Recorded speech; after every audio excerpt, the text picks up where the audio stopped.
Akkam jirtan daawwattoota keenya kabajamoo fi jaalatamoo OMN raaduu isiniif qabna odooraatii wajjinaan Faayisaa Ilaasii turtiin teessan nu wajjin haa ta'u isiniin jenna.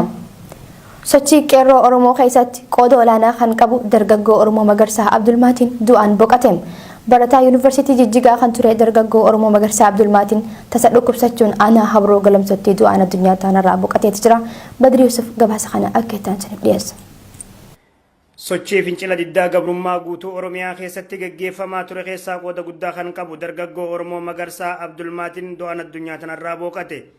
Dhalataa godina Harargee lixaa kan ta'e dargaggoo Oromoo Qeerroo Magarsaa Abdulmaatiin tasa dhukkubsachuun du'aan boqote. Wayita mormii fi fincilli diddaa gabrummaa guutuu Oromiyaa keessatti gaggeeffamaa ture aanaa Habroo keessatti uummata kakaasuu fi ijaaruun adda durummaan kanneen socho'aa turan keessaa tokko kan ta'e dargaggoo Magarsaan wayita barumsa isaa Yuunivarsiitii Jijjigaatti hordofaa tures barattoota qindeessuu fi dura bu'ummaan gaggeessuun nama goota akka ture kanneen isa beekan ragaa bahan. Dargaggoon kun akka tasaa dhukkubsachuun aanaa Habroo keessatti du'aan boqote. Sirni awwaalcha isaatis bakka uummanni kumootaan lakkaa'amu argamutti raawwatee jira. Nutis maatii fi firoottan akkasuma waahiloottan isaaf jajjabina hawwaa lubbuu isaa Rabbiin jannata haa kennuuf jenna. Bariisaarraa weerara waraanni addaa naannoo Somaalee aanaa Cinaaksan Araddaa Turqayroo irratti bananiin miidhaan dhaqqabaa jiraachuun barame. Bulchiinsi mootummaa naannoo Somaalee araddoota daangaa irra jiran cabsee fudhatuu kan itti fufe ta'uu ibsuun dhukaasni guddaan naannichatti kan dhagahamaa jiru ta'us jiraattonni dubbatani. Usmaan Abdulatiif gabaasa kana akka ittaan isiniif dhiyeessa. Weerarri waraanni addaa naannoo Somaalee sirnichaan deeggaramu daangaa Oromiyaa cabsuun ilmaan Oromoo irratti gaggeessan ammaas kan itti fufee jiru ta'uu maddeen addeessan. Guyyaa har'aa humnoonni hidhatan kanneen godina Harargee aanaa Cinaaksan Araddaa Turqayroo irratti weerara bananiin namni Umar Rashid jedhamu wareegamee miidhaan dhaqqabaa jiraachuun barame. Weerara kanaanis dhukaasni guddaan naannichatti kan dhagahamaa jiru ta'us jiraattonni himan. Haaluma wal fakkaatuun aanaa Cinaaksan Araddaa Arba'iid irratti waraanni addaa bulchiinsa naannoo Somaalee dhukaasa bananiin jiraattonni araddichaa qabsoo ofirraa ittisuu godhetti milkaa'ee jira. Bulchiinsi naannoo Somaalee diinaan deeggaramu ganama irraa waraana isaa iddoo waligaa jedhamtutti eega qindeesseen booda uummata Oromoo irratti bobbaasaa akka jirus keessa beekaan tokko OMN itti hime. Godina Harargee aanaa Cinaaksan irraa waraanni mootummaa naannoo Somaalee Araddaa kanarratti dhukaasa bananii turan. Araddaa kanarratti ummanni keenya ofirraa deemuudhaan ofirraa deebisanii jiru. Ummanni Arba'ii iddoo ofirraa deebisu xiqqoo olchitanii iddoo Turqeellee jedhamtu irratti ammaas dhukaasa bananii yeroo ammaa kana dhukaasaatu adeemsifamaa jira Araddaa Turqeeroo jedhamtu irratti. Itti aansuudhaan guyyaa kaleessaa akkasumatti Araddaa Waleensuu irratti dhukaasa bananii nama tokko nurraa mareessanii jira. Nama maqaan isaa Umar Rashid jedhamu. Akkuma beekamu aanaan kun aanaa daangaa irratti jiru waan ta'eef yeroo garagaraatti ummanni poolisii mootummaa naannoo Somaalee kun yeroo irratti qonnaan bulaa fi bulaatiin irratti miidhaa qaqqabsiisaatu jira. Haa ta'u garuu ummanni keenya sochii isaanii hordofee waan jara kanaas itti beeknu irraa deebisaatuma jira. Torbee lama duraas rakkoon hammaataan eegalamee gidduutti dhaabbatee ture. Ammaas sochii akka haaraatti jalqabanii jiranii fuulduraas sodaatu jira jechuudha. Jarri kun yeroo namni irraa miidhamu yeroo namni hedduun irraa du'u hin agabatan.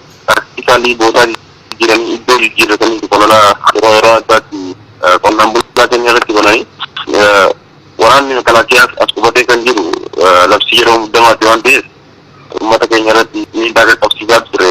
Keessaafuu jeneraal kumaandar Bariheedhaan kan hoogganamu akkasuma itti aanaa Sadii Saddiis jedhama. Uummanni keenya gama fuulduraatti yeroo biyyi poolisii mootummaa naannoo Somaalee ofirraa ittisu gama boodaatiin dhufee nama keenya nama hedduudha kan namtichi kun kan hidhee jiru waraana meeshaa waraana isaanii illee kan irraa fuudhee jiru. Haa ta'u iyyuu garuu waraanni haarootiin guyyaa sadii dura gubbaarraa dhufanii ajaja isaas isa biraa fudhatanii ajaja isaas gubbaarraa fudhatanii waraanni kun akka isaa osoo hin ta'in hakatti hojjetaa kan jiran.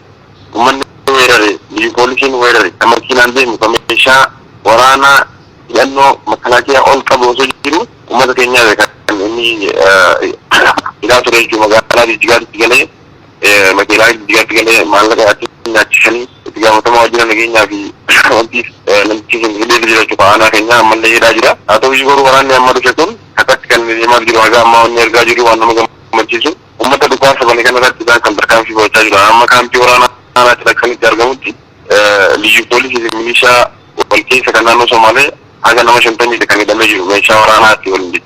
Guyyaa sanbataa dabrees araddaa arba'ii diratti lola weerartoonni gama afuriin bananiin obbo Xayyib Husseenii fi namni biroos wareegamuu dubbatan.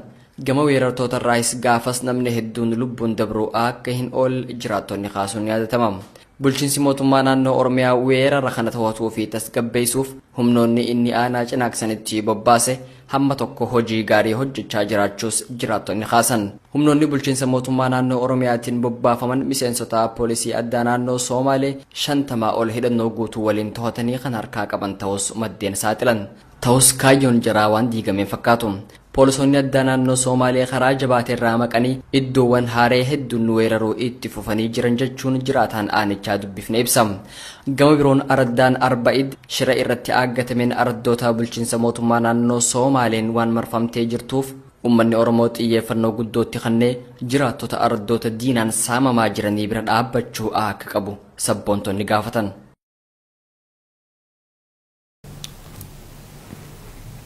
Godina Arsii Lixaatti hidhamtoonni sababa warraaqsa bara 2016 badii tokko malee qabaman dhibbootaan lakkaa'aman himannaa tokko malee manneen hidhaa keessatti dagatamuun maatiin hidhamtootaa dubbatanii mootummaan dirree siyaasaa bal'isuudhaaf hidhamtoota siyaasaa guutummaan guututti akka gadi lakkisuuf waadaa galus ammumaahuu ilmaan Oromoo kumaatamaan lakkaa'aman manneen hidhaa keessatti rakkataa jiraachuun ibsame.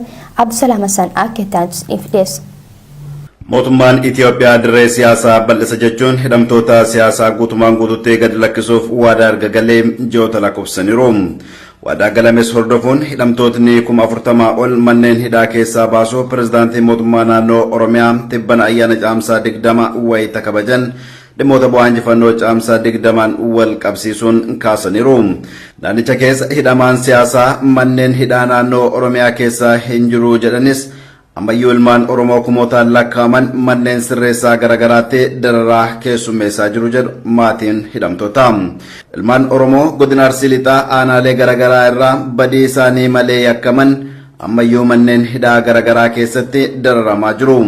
Maatiin hidhamtootaa tokko yaada Oromiyaa Miidiyaa Neetworkiif kennaniin mana sirreessaa godina Arsii Lixaa keessatti ilmaan Oromoo maqaa siyaasaan hidhamanii jireenya isaanii dhabanii dararamaa jiran baay'ee ta'uu eeruun maatii tokko keessaa namni 2 fi 3 kan hidhamanis jiraachuu ibsa.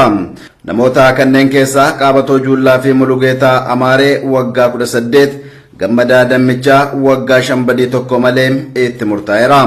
Namoota manneen hidhaa godinichaa keessatti dararamaa jiran keessaa warrootni sababa warraaqsaa bara 2016 hidhaman keessumattuu himatamtootni galmee manguddoo Margaa Bulliiseeroo jala jiran ammayyuu carraa mana murtii deemus osoo hin argatin mana hidhaa keessatti umrii manguddummaan dararamaa jiru.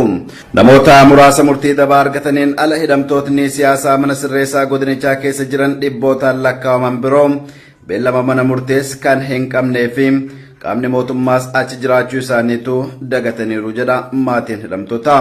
Mootummaan hidhamtoota siyaasaa baasuuf waadaan gale akka guutamu barbaada taanaan hidhamtoota Oromoo kumootaan lakkaa'aman badii malee yakkaman manneen sirreessaa hundumaa keessa katta'ee baasuu akka qabus gaafataniiru.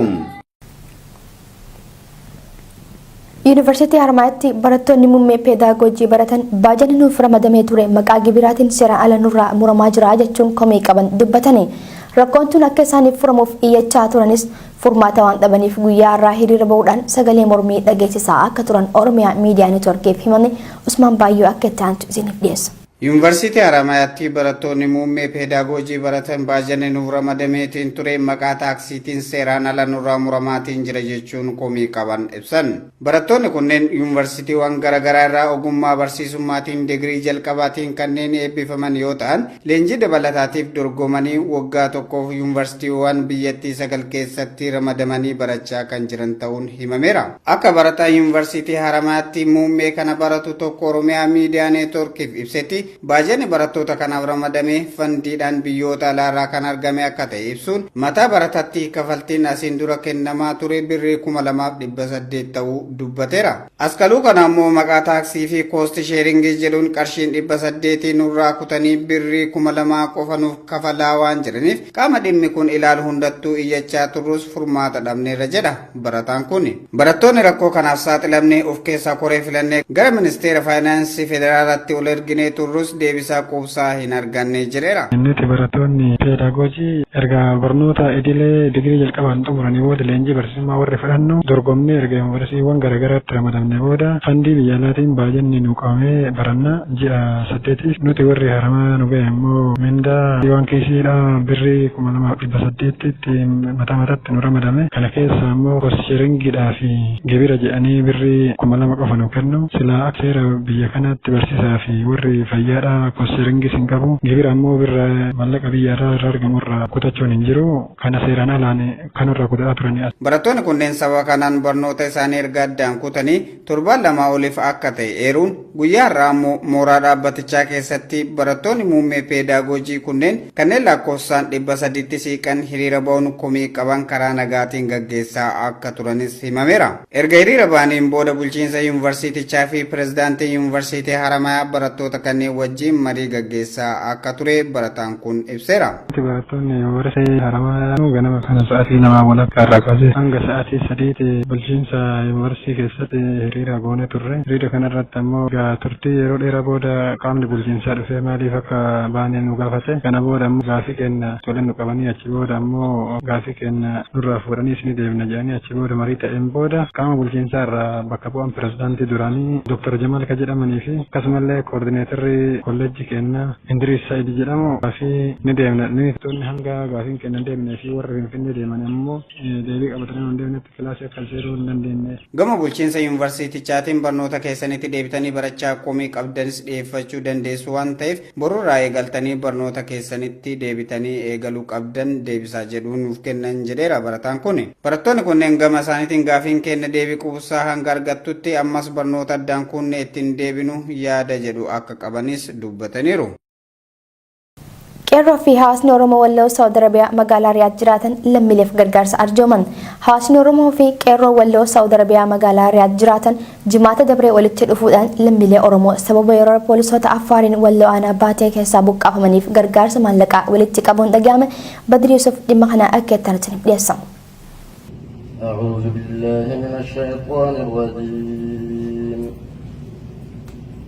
يا أيها الذين آمنوا اجتنبوا كثيرا من الظن إن بعد الظن إثم ولا تجسسوا ولا يغتب بعضكم بعضا أيحب أحدكم أن يأكل لحم أخيه ميتا فكرهتموه واتقوا الله إن الله تواب رحيم.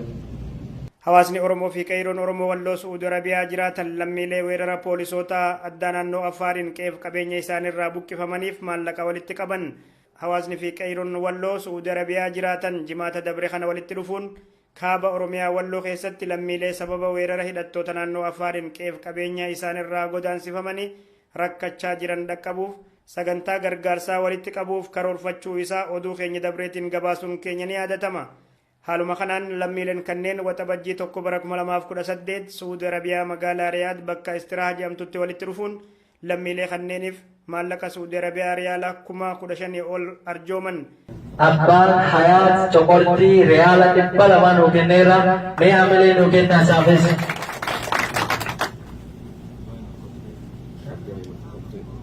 Abduu Ahmad Kolfee riyaala 100 nuu kenneera mee hamilee isaafis. Sirni baniinsa gumaata walitti qabuu kun quraana qara'uun kan eegale yeroo ta'u itti aansunis akkuma aadaa Oromootti eebba manguddootatiin jalqabe. Barbaachisummaa gargaarsa kanaa kan ilaallatu irratti hirmaattotaaf hubannoon kan godhame yeroo ta'u ilmaan Oromoo quuqama saba isaanii qaban achitti argaman haala lammiileen keessatti argaman hubannoo dabalataa argatuun gargaarsa kana taasisan. Gargaarsa kana walitti qabuuf yaamichi Oromoota Saawud Arabiyaa jiraatan hundumaaf kan taasifame ta'uu kan dubbatan koree qindeessitoonni garuu baay'inni namoota hanga yaadamee gaditti argamuun akka komatan isaan taasise. Dhimma biyyaa fi sabaa irratti wal bira dhaabbannoon aadaa keenyaa kan jedhan namoonni yaada laatan garuu lammiilee Walloo keessatti rakkachaa jiraniif biyya keessa fi alarrallee dirmannaan haga barbaadame godhamuu hanqatuun sirrii akka hin tahin ibsan.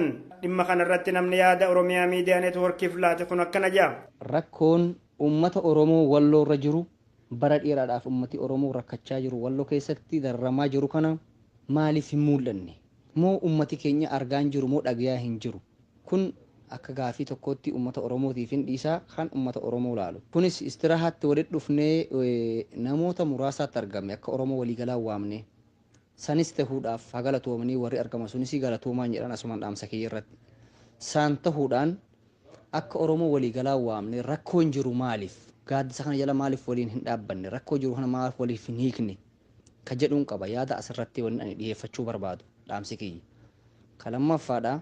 Rakkoo biyya keessa deemaa jiru kana addunyaan argaa hin jirtu moo dhagayaa hin jiru ummati Oromoo biyya keessa jiruu fi biyya alaa jiru. Katti aanu ummatoota abbaa aangoo gama Walloo jiran ammas diinaa waliin tahanii maaliif ummata ijjichuu, ijjeesuu, biyya dararuu, biyya irraa luqqisuu waan akka barbaadamu jiru waan hangaluu asumaan dhaamsa kiyya akkanaa dabarsitaniin barbaada. Kabajaanis sin gaafadhaa galatoomaa siniin jedha carraa kana argachuu kiyyaanii galatooma. Sirna kanarratti caalbaasiin dhiyaatee horiin irraa argames lammiilee Walloo aanaa baatee keessatti rakkachaa jiraniif oolfame. Lammiilee Oromoo kaaba Oromiyaa Walloo aanaa baatee keessatti sababa weerara poolisoota addaa naannoo Afaariin qe'ee qabeenya isaan irraa buqqanii gammoojjii keessatti aduu fi qorraan hubamaa jiraniif dhihootti dhaqqabuuf jira. Lammiileen Oromoo sababa weerara raayyaan ittisa wayyaanee godina Booranaa magaalaa Moyyaleetti baneen baqatanii daangaa qaxxaamuruun biyya keenyaatti baqatan rakkoo keessa jiraniif deeggarsaa fi bira dhaabbannaan dhaabbolii tola ooltotaa garaagaraa irraa isaaniif gahaa tures sababa hin beekamneen addaan cituun komatanii Usman Abdulatiif ammas akka itti isiniif dhiyeessamu. Lammiileen Oromoo sababa weerara raayyaan ittisa wayyaanee godina Booranaa magaalaa Moyyaleetti baneen baqatanii daangaa qaxxaamuruun biyya ollaa keenyaatti baqatan rakkoo keessa jiraachuu dubbatan. Lammiileen Oromoo kaampii Dambalaa Facaalatti argaman kanneen hanqina nyaataa fi bishaanii isaan qunnamaa jiruuf furmaata hatattamaa barbaadan. Nuti namni walirra baqatee gara nagga dhufe inni guyyaa 45 ala gara baqataa kanaallee gadi dhufnu jettee midhaan nuu kennanillee mishingaa nuti uummata Itoophiyaa irra baqate takkumaa hin nyaanne asitti beelaaf dheebuun dararamu jirra. Kanaafuu amma eegi soomanni gaseenillee nuti baay'inni keenya muslimaa soomullee hin dandeenye baay'inaan dhiboo fi beelaaf waan hedduun dararamu jirra. Bishaan yeroo nuu dhufanu bishaan sullee gahaa moti. Bishaan madaalamaa moti bishaan akkanumatti dhiqattus untus faayidaa namaan qabu. Uummata hedduun kaas keessa jiran dhiiraaf dhalaadhaan gara itti sochoonu dhabnee biyya gallaa wayyaanee sodaanna. Fulaa jiru kanallee waaroon nuu kennanii guyyaa ho'aa keessan ta'anu halkan immoo hin daffitii hurkitii akkuma nama ala buleetti akkana qorraan dhumachuu jirra. Akka namni garasii dubbifne ibsutti qaamni UN kan isaan kolgaltummaa jalatti galmaa'anii jiranis guyyoota 40 oliif kan isaanii iyyaafachaa hin jirre ta'uu himan. Deeggarsaa fi bira dhaabbannaan dhaabbolii tola ooltota garaagaraa irraa isaan gahaa tures sababa hin beekamneen adda cituu komatan. Qaamni isaan dhagahu jiraachuullee baatu. Asiin duraas haala keessa jiran kan iyyataa turan ta'uu kaasuun yoo biyyatti deebi'anis qaama biyya bulchuun miidhaan akka isaan irra gahuu dandeessu dubbatan. Lammiilee kanneen keessa isaan weerara waraana addaa bulchiinsa naannoo Somaaleetiin baqachiifamanis jiraachuu gabaasuun keenya ni yaadatama. Dalagaa daawwattoota keenya kabajamoo fi jaalatamoo oduun irraan isiniif qabnu kanuma fakkaata gamoo ogummaa teeknikaatiin Abdii Jamaal ture qophiilee OMN tanneen nafti waliin turtii gaarii. Lammiileen Oromoo sababa weerara raayyaan ittisa wayyaanee godina Booranaa magaalaa Moyyaleetti baneen baqatanii daangaa qaxxaamuruun biyya ollaa keenyaatti baqatan rakkoo keessa jiraachuu dubbatan. Lammiileen Oromoo kaampii Dambalaa Facaalatti argaman kanneen hanqina nyaataa fi bishaanii isaan qunnamaa jiruuf furmaata hatattamaa barbaadan. Nuti namni walirra baqatee gara nagga dhufe inni guyyaa 45 ala gara baqataa kanaallee gadi dhufnu jettee midhaan nuu kennanillee mishingaa nuti uummata Itoophiyaa irra baqate takkumaa hin nyaanne asitti beelaaf dheebuun dararamu jirra. Kanaafuu amma eegi soomanni gaseenillee nuti baay'inni keenya muslimaa soomullee hin dandeenye baay'inaan dhiboo fi beelaaf waan hedduun dararamu jirra. Bishaan yeroo nuu dhufanu bishaan sullee gahaa moti. Bishaan madaalamaa moti bishaan akkanumatti dhiqattus untus faayidaa namaan qabu. Uummata hedduun kaas keessa jiran dhiiraaf dhalaadhaan gara itti sochoonu dhabnee biyya gallaa wayyaanee sodaanna. Fulaa jiru kanallee waaroon nuu kennanii guyyaa ho'aa keessan ta'anu halkan immoo hin daffitii hurkitii akkuma nama ala buleetti akkana qorraan dhumachuu jirra. Akka namni garasii dubbifne ibsutti qaamni UN kan isaan kolgaltummaa jalatti galmaa'anii jiranis guyyoota 40 oliif kan isaanii iyyaafachaa hin jirre ta'uu himan. Deeggarsaa fi bira dhaabbannaan dhaabbolii tola ooltota garaagaraa irraa isaan gahaa tures sababa hin beekamneen adda cituu komatan. qaamni isaan dhagahu jiraachullee baatu. Asiin duraas haala keessa jiran kan iyyataa turan tahuu kaasuun yoo biyyatti deebi'anis qaama biyya bulchuun miidhaan akka isaan irra gahuu dandeessu dubbatan. Lammiilee kanneen keessa isaan weerara waraana addaa bulchiinsa naannoo Somaaleetiin baqachiifamanis jiraachuu gabaasuun keenya ni yaadatama.